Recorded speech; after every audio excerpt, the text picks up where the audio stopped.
Hi, Ian Roberts and Mastering Composition.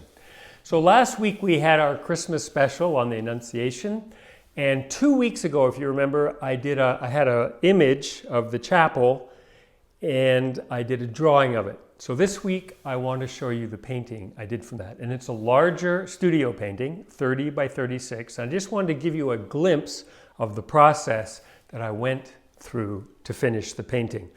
And there's like 3-4 minutes of my just blocking it in, and then after a certain point, the changes happen pretty slowly. They're sort of more modulated. So I'm just going to show you pretty much the way it looks by the end of that block in, and then the finished painting.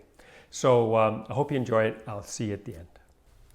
So before I begin, I'm just showing you the big block in I made. Basically, it's just to get rid of the white canvas and to kind of get a neutral, reasonable color under each shape. I didn't draw it in advance. Here I'm using quite a small brush actually for 30 by 36. But I just was kind of feeling more like I was drawing it and starting to get the shapes working as opposed to sort of the big, there's the cypress that I've pulled out a little bit to sort of pop the edge of the chapel so it comes forward. And then you can see from that midground, I can sort of put in the lights here for where the sky is going to come through over there. And then, now I'm defining the bell tower, I guess you'd call it, by drawing around it. So you see I'm sort of drawing into that. And then now there's the sky coming through, and it's just shapes, right?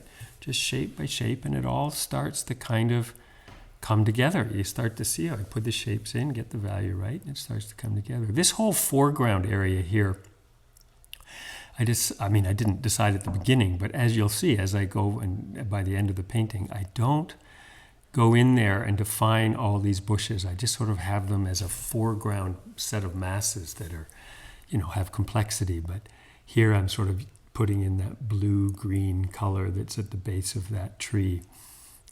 To differentiate it from the other greens that I've gotten in so far. And I put a little bit over here on this side, sort of balance a little bit over there. And then I got to get some darks in because obviously there's some shadows underneath some of these bushes. So I need to get that in as well.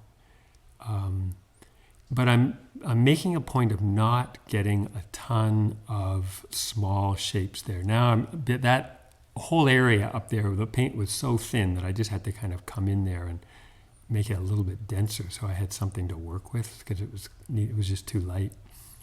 And putting in a tree trunk.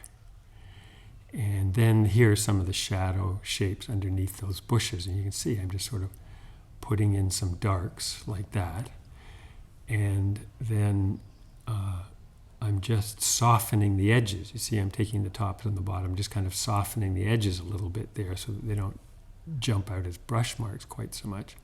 And then here I'm starting to get into smaller shapes so that I'm starting to sort of look at shapes that are going to be, okay, these are the bushes now. I'm not going to go in there and paint all the leaves and the branches.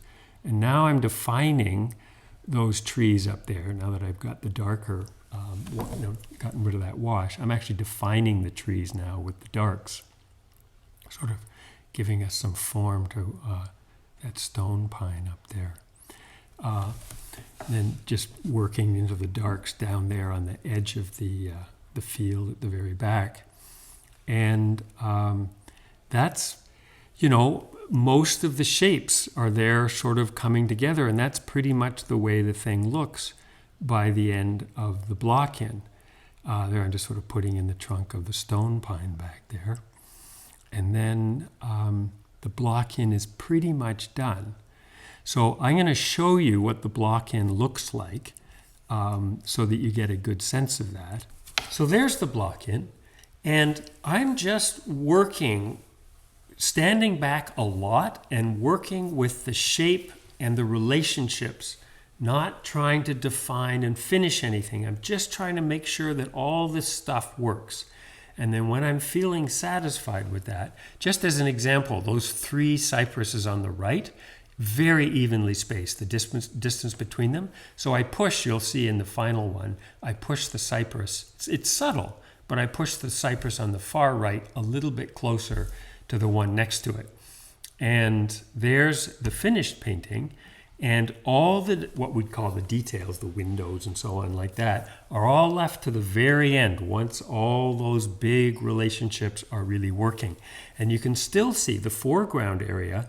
I haven't done a lot of delineation. It's just like one or two small marks to say, oh, those are leaves or a branch or two. But basically it was all just kind of that simple blocking in process that you saw me doing in the block in. So I hope you found that useful. I hope you have a really great New Year's. I hope it's a better 2021 than it was for most of us in 2020. I hope you have a 2021 filled with exuberant creativity. And in that light, I would like to look at the idea of finding your style, something that everybody seems concerned with. And I'm going to look at that next week. It seems like a good topic to start a year with. So again, I hope you have a great New Year's, and I will see you in the new year. I'll see you next Tuesday. Bye for now.